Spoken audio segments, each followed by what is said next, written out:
Ceritakan tentang seorang gadis bernama Yi Yao yang merupakan siswa miskin.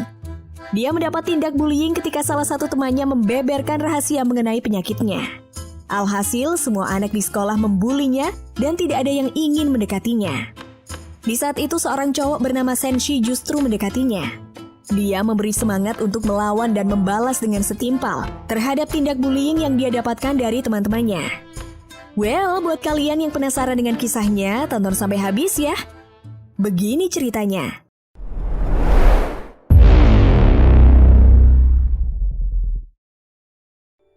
Scene awal film memperlihatkan seorang gadis SMA bernama Yi Yao yang tinggal bersama ibunya di sebuah gang kecil. Mereka adalah keluarga miskin yang dipandang sebelah mata oleh para tetangga karena pekerjaan ibunya sebagai tukang pijat plus-plus. Saat pagi hari, Yi Yao sempat mengeluh kepada ibunya tentang kondisi tubuhnya yang kurang sehat. Namun sang ibu sepertinya tidak menanggapinya. Sebelum berangkat ke sekolah, Yi Yao mengatakan kepada ibunya bahwa dia harus membayar biaya seragam baru. Tapi ibunya enggan membayar biaya seragam itu karena menganggap hal itu hanya buang-buang uang. Mau tak mau Yi Yao harus memakai seragam lamanya untuk pergi ke sekolah. Meskipun hal itu membuatnya tampak berbeda dari siswa lainnya.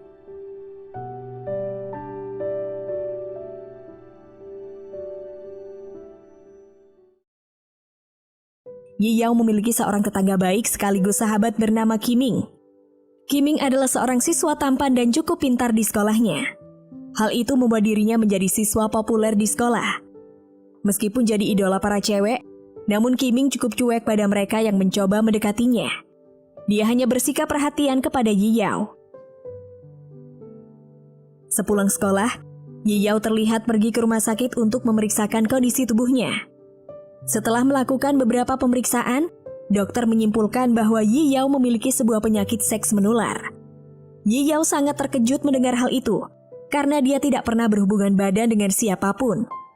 Selain itu, dia juga tidak pernah ke pemandian umum, yang bisa menjadi salah satu faktor dia tertular virus tersebut. Sebelum Yi Yao pergi dari rumah sakit, dokter memintanya untuk mengajak orang tuanya saat akan periksa lagi. Dokter juga memberitahu rincian biaya untuk terapi laser yang bisa dikatakan sangat mahal. Yi Yao sangat sedih dan berlari keluar rumah sakit sambil menangis. Ketika turun menggunakan lift, dia bertemu dengan seorang laki-laki yang tentunya kebingungan dengan kondisi Yi Yao saat itu.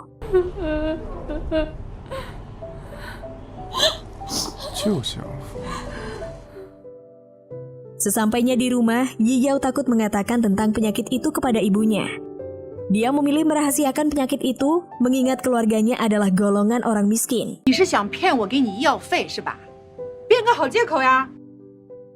Keesokan harinya Yi Yao telat masuk sekolah karena penyakitnya tersebut. Namun dia beralasan bahwa dia sedang sakit perut. Saat jam istirahat sekolah, tiba-tiba Qiming didekati teman sekelasnya bernama Xiaomi. Xiaomi terlihat memiliki perasaan pada Qiming. Saat itu Xiaomi mengutarakan niatnya untuk mengajak Qiming karaoke nanti malam. Awalnya Qiming menolak ajakan tersebut, namun Xiaomi bersikeras dan mencoba meyakinkan Qiming hingga ia tak bisa menolaknya. Malam harinya ketika Qiming akan pergi bertemu Xiaomi, dia sempat menyapa dan mengobrol dengan Yi Yao. Tak lama kemudian, Yi Yao yang terlihat pucat tiba-tiba jatuh pingsan tak sadarkan diri. Saat bangun, Yi Yao sadar bahwa dirinya sudah berada di rumah sakit. Menyadari bahwa biaya rumah sakit akan mahal, Yi Yao pun memutuskan pergi dari rumah sakit itu. Namun Qiming memintanya tetap berbaring dan mengatakan untuk tidak memikirkan biayanya. Saking pedulinya terhadap Yi Yao, dia rela membatalkan janjinya bersama Xiaomi dan teman-temannya. Hal ini membuat Xiaomi menjadi sangat kecewa. Keesokan harinya Yi Yao yang sudah sembuh terlihat mulai bersekolah lagi. Xiaomi mencoba mendekati Yi Yao dan bertanya tentang kondisinya. Tak lama kemudian Qiming terlihat masuk kelas dan terlihat sangat perhatian kepada Yi Yao. Hal itu membuat Xiaomi menjadi kesal dan cemburu. Pulang sekolah, Xiaomi pun mulai mengikuti Yi Yao. Yi Yao pergi ke sebuah klinik kecil untuk terapi dan juga membeli obat.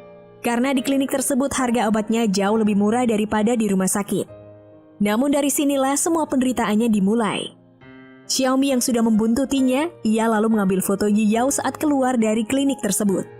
Xiaomi yang sudah tahu rahasia penyakit Yi Yao itu, lalu menyebarkannya kepada teman-teman sekelasnya. Tak butuh waktu lama, berita itu pun menyebar hingga satu sekolah. Bukan hanya itu saja, Mereka juga mengaitkan penyakit Yiyao dengan pekerjaan ibunya yang memang adalah seorang tukang pijat. Sejak saat itu kehidupan Yiyao berubah sangat drastis. Yiyao tidak hanya diremehkan karena miskin, tapi dia juga dibully dan dijauhi hampir seluruh orang di sekolah, dengan alasan mereka takut tertular penyakitnya. Alasan Xiaomi menyebarkan gosip tersebut tak lain adalah karena cemburu. Dia berpikir bahwa Qiming menyukai Yiyao, padahal sebenarnya Qiming menaruh perhatian pada cewek dari kelas lain bernama Shen Xiang. Mereka bertemu saat acara penghargaan siswa terbaik. Suatu ketika tas milik Yiyao dilemparkan ke sebuah kolam oleh para pembuli. Ketika Yiyao akan mengambil tasnya untuk masuk ke kolam, tiba-tiba ada seorang cowok yang menariknya. Dia berpikir kalau Yiyao akan melakukan bunuh diri. Cowok yang bernama Senshi ini dengan bangganya mengatakan bahwa dia sudah menyelamatkan Yiyao, walaupun Yiyao sudah mengatakan bahwa dia tidak berniat untuk bunuh diri. Ternyata pertemuan ini bukanlah yang pertama. Senshi dan Yiyao sebelumnya juga pernah bertemu di rumah sakit, tepatnya saat Yiyao menangis di dalam lift. Saat itu Senshi ke rumah sakit untuk menjenguk adik kembarnya yang bernama Shen Xiang. Dari situ Senshi mulai menaruh perhatian pada Yiyao. Sebelum Yiyao pergi meninggalkan Senshi, dia mengajak Yiyao untuk bolos sekolah dan bertemu di sebuah tempat. Untuk menghilangkan penatnya, Yiyao pun menerima ajakan itu. Hari itu Senshi mengajaknya ke berbagai tempat hiburan. Senshi yang selalu ingin dekat dengannya sontak membuat Yiyao menjadi bingung. Kenapa Senshi tidak menghindarinya seperti siswa yang lain? Senshi tidak mau ambil pusing dengan gosip yang melanda Yiyao. Dia juga mengatakan bahwa terkadang virus HIV tidak harus menular lewat hubungan seks. Virus itu bisa menular karena keturunan atau melalui keluarga. Perkataan Senshi rupanya sedikit memberi motivasi bagi Yiyao. Ternyata masih ada orang yang berpikir positif tentang dirinya. Sejak saat itu Yiyao memiliki kekuatan untuk melawan setiap orang yang membulinya. Alasan lain dia berani melawan para pembuli karena Senshi secara diam-diam juga membantunya.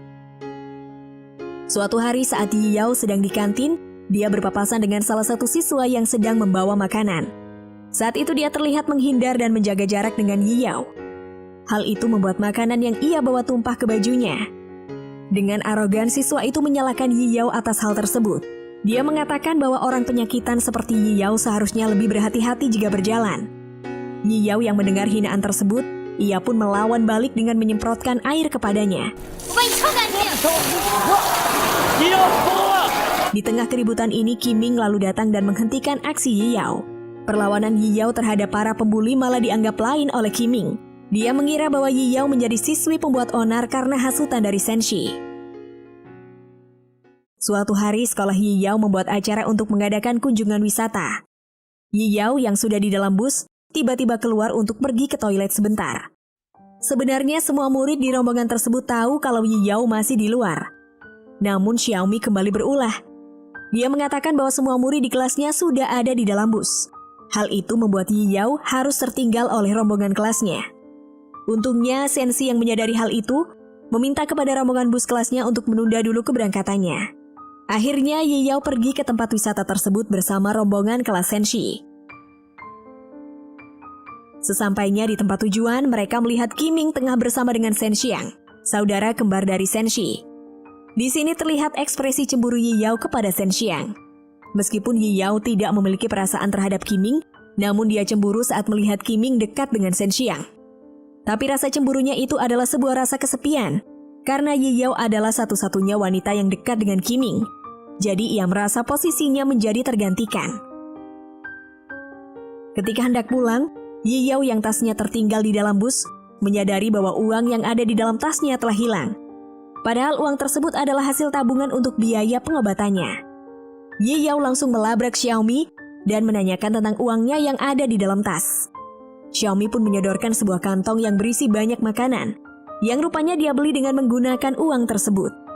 Selain itu, kelompok pembuli tersebut juga memberikan sisa uang tabungan milik Yiyao yang telah mereka pakai. Tentu saja hal tersebut membuat Yiyao sangat marah. Yiyao yang kehilangan kendali lalu menjambak dan melumuri sebuah salep miliknya ke mata Xiaomi. Tapi seperti biasa, semua orang di sana malah menganggap Yiyao lah yang bersalah, sementara Xiaomi menjadi korbannya. Yang paling menyakitkan lagi, Qiming yang tidak tahu duduk perkaranya justru membela para pembuli yang membuat Yiyao menjadi sangat muak. Akhirnya dia tidak bisa lagi membohongi perasaannya. Bagaimana selama ini dia iri dengan kehidupan Kiming dan keluarganya. Kemarahannya pada Kiming sebenarnya juga dipicu karena Kiming menyukai Shen Xiang. Tapi dia tidak bisa menyalahkan hal itu karena bagaimanapun Shen Xiang adalah anak yang baik. Sesampainya Yi Yao di rumah, dia yang sekarang sudah tidak memiliki uang, ia berusaha mencari uang di lemari ibunya karena memang penyakitnya harus segera diobati. Tak disangka, dia menemukan sebuah amplop yang bertuliskan uang tabungan untuk kuliah Yi Yao. Ternyata inilah alasan kenapa ibunya selalu menolak untuk membelikannya seragam. Selalu menyuruhnya untuk pulang pada jam tertentu. Selalu tak pernah mengakui kalau dia adalah anaknya. Semua hal itu dilakukan ibu Yi Yao karena ingin melindunginya.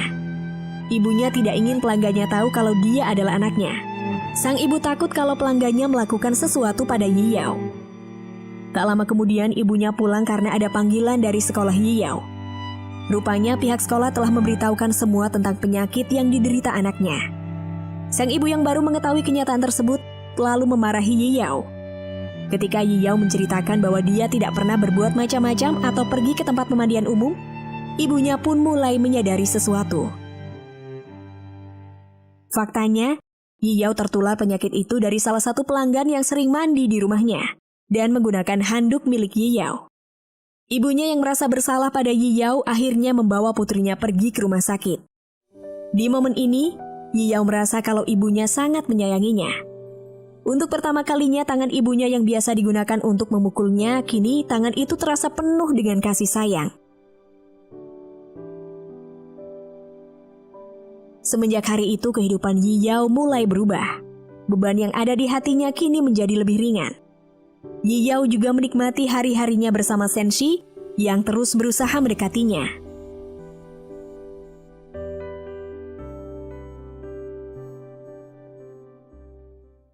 Suatu hari Yi Yao tak sengaja melihat Xiaomi tengah mendapatkan bully dari siswa lain. Ternyata Xiaomi juga merupakan salah satu korban bully. Xiaomi yang tidak ingin teman-temannya tahu tentang kondisinya itu, ia pun meminta kepada Yi Yao untuk merahasiakannya. Tetapi Yi Yao menolak hal tersebut, namun hal itu justru membuat penderitaan baru baginya. Keesokan harinya Yi Yao dan Shen Xi tengah berjalan-jalan di kota. Xiaomi yang sudah memiliki rencana jahat, ia lalu menghubungi nomor telepon Shen Xiang. Dia mengaku sebagai Yi Yao dan meminta Shen Xiang untuk menemuinya di sebuah tempat. Shen Xiang yang tidak curiga akhirnya mengiyakan ajakan itu. Ketika sampai, Shen Xiang merasa ada yang aneh, karena tempat mereka bertemu adalah sebuah gedung terbengkalai. Dan benar saja, ternyata semua itu adalah sebuah jebakan. Xiaomi telah menyewa beberapa orang laki-laki untuk mengerjai Shen Xiang. Dan nantinya semua kesalahan akan dilimpahkan kepada Yi Yao. Shen Xiang yang ketakutan tanpa pikir panjang ia pun berlari menuju ke dalam gedung. Dia sempat menelpon kakaknya, namun Shen Xi tidak mengangkat teleponnya karena baterai HP-nya sudah habis. Shen Xiang yang sudah berada di atas gedung, dalam kondisi terpojok ia pun berusaha menghindari laki-laki itu. Naasnya tiba-tiba besi pembatas gedung itu patah dan menyebabkan Shen Xiang terjatuh dari atas gedung tersebut. Shen Xiang pun akhirnya meninggal. Semua orang mulai menyalahkan Yi Yao atas kematian Shen Xiang, karena pesan terakhir yang didapatkan oleh Shen Xiang adalah dari Yi Yao. Yi Yao yang tidak bersalah berusaha membantahnya, namun tidak ada seorang pun yang percaya kepadanya. Karena hal itulah Yi Yao kembali dibully, bahkan jauh lebih mengerikan daripada sebelumnya.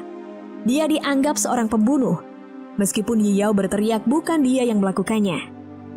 Bahkan Kiming yang merupakan sahabatnya, kini tidak mempercayai semua perkataan Yi Yao. Sementara Shen Xi sendiri yang di hari itu sedang bersama Yi Yao terlihat juga tidak mengatakan apapun. Rupanya Shen Xi masih sangat terpukul dan merasa bersalah atas kehilangan adiknya. Yi Yao yang merasa tidak ada seorang pun yang mempercayainya, ia lalu memutuskan untuk bunuh diri. Aksi Yi Yao ini menarik perhatian seluruh anak di sekolahnya. Mereka pun datang untuk melihat Yi Yao. Tapi ironisnya, kebanyakan dari mereka malah menyuruh Yi Yao untuk melompat ke sungai. Karena mereka berpikir bahwa Yi Yao hanya ingin dikasihani. Sesaat sebelum melompat, dia mengatakan perasaannya yang kesal pada semua orang.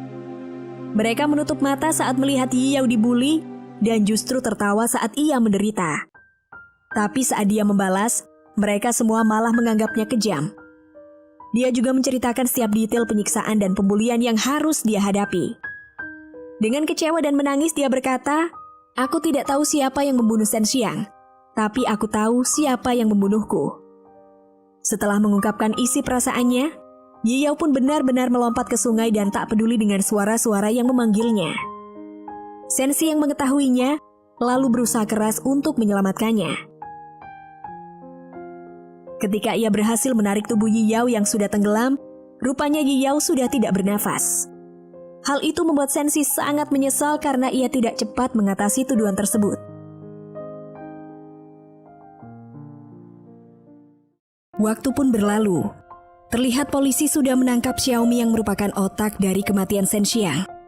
Ibu Ye Yao telah memilih untuk berhenti dari pekerjaannya dan menjual seluruh barang yang biasa digunakan untuk memijat.